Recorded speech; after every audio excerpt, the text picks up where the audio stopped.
Moisés tenta livrar o povo. Moisés esteve sob o favor da rainha durante 40 anos, tá bom? Então, durante 40 anos, Moisés, ele, desde que foi encontrado, ele ficou com a sua mãe, de fato, né? Tá bom? Criando ele, e depois ele foi levado para o palácio. E aí ele vai estudar no palácio, tá ok? E depois vai se destacar. Depois veio-lhe ao coração ir visitar seus irmãos, os filhos de Israel. Nós não temos detalhes, tá bom? Do que Moisés, tá bom? Ouvia falar do seu povo, como era, tá bom?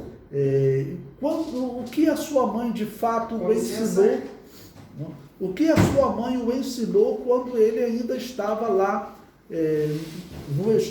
com ela, antes de ser enviado definitivamente para o palácio.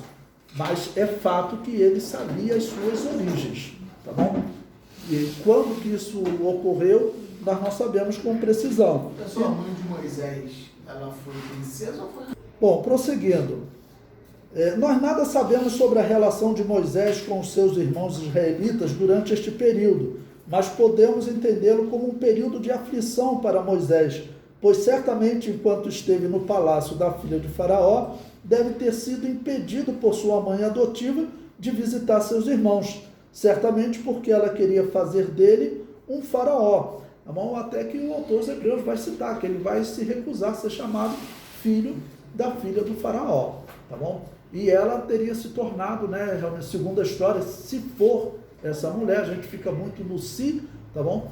Ela teve um período que ela foi rainha mesmo, tá bom? E aí teria, vamos dizer, uma certa autoridade para poder colocar esse homem e até, vamos dizer, ocultar a história, porque nós estamos numa possibilidade, porque nós não sabemos o que aconteceu nesses 40 anos, como que Moisés viveu lá e como era a relação dele com os seus irmãos.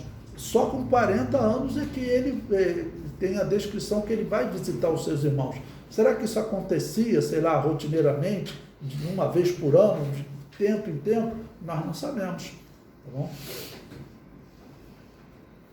Capítulo 9, Moisés e Midian. Bom, depois que Moisés tentou livrar, a história qual foi? Moisés, ele acabou seguindo um caminho errado, né? Se ele estava sendo preparado para ser um faraó, ele era um homem que conhecia até, vamos dizer, as artes da luta, tá bom? E isso está evidenciado até quando ele chega em Midian, que existem ladrões, tá ok?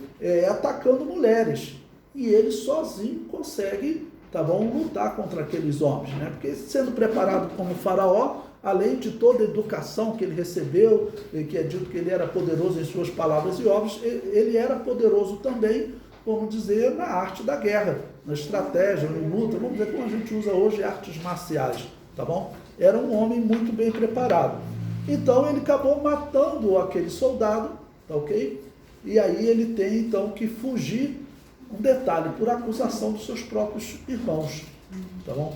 Porque no outro dia, quando ele vai repreender um israelita, talvez ele pensando mesmo de tomar uma posição de liderança, tá ok? E aí o israelita questiona, né? Quem te colocou por cabeça sobre nós? Vai fazer conosco o mesmo que você fez com o soldado? Não, ou seja, você é um assassino, tá bom?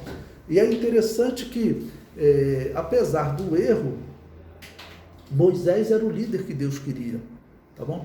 Então Moisés acaba tendo que fugir, tá bom? Vai passar 40 anos em Midian, mas ele vai continuar sendo o líder que Deus quer. E aquele povo que rejeitou ele, aqueles que rejeitaram naquele momento, 40 anos depois, provavelmente já tinham morrido. Então Deus vai trazer ele com a idade de 80 anos para ele poder liderar o povo e tirá-los do Egito. Ou seja, o plano de Deus permaneceu, né? Aqueles que rejeitaram Moisés por causa do seu erro, tá bom? Não conseguiam ver que, apesar daquele erro, Deus perdoava e mantinha ele como líder querido, tá bom? Como líder certo para fazer aquela obra. O comentário diz: Midian foi um dos filhos de Abraão com Quetura. Abraão, ainda vivo, os despediu para o Oriente. Os midianitas às vezes são chamados de ismaelitas. porque Ismael habitou com eles. Lembrando que Ismael é o filho mais velho de Abraão com Agar. Os midianitas estiveram lutando juntamente com Moabe contra Israel. Moisés fugiu para Midian quando tinha 40 anos, e ali esteve também por 40 anos. Alguém disse que Moisés esteve 40 anos no Egito pensando que era alguém, esteve 40 anos em Midian descobrindo que não era ninguém, e esteve 40 anos liderando o povo de Israel, descobrindo que Deus usa um ninguém. Tá bom? Se vocês procurarem no mapa, vocês vão encontrar aonde fica Midian e aonde fica o Sinai. Tá bom? E é uma outra coisa, nosso irmão aqui, a pergunta falou, é outra coisa que nós, por exemplo, temos dificuldade para responder. Alguém aqui já foi lá em Israel? Não. Nunca foram? Vocês sabiam que provavelmente o local indicado hoje como sendo o Sinai não é o Sinai onde Moisés esteve?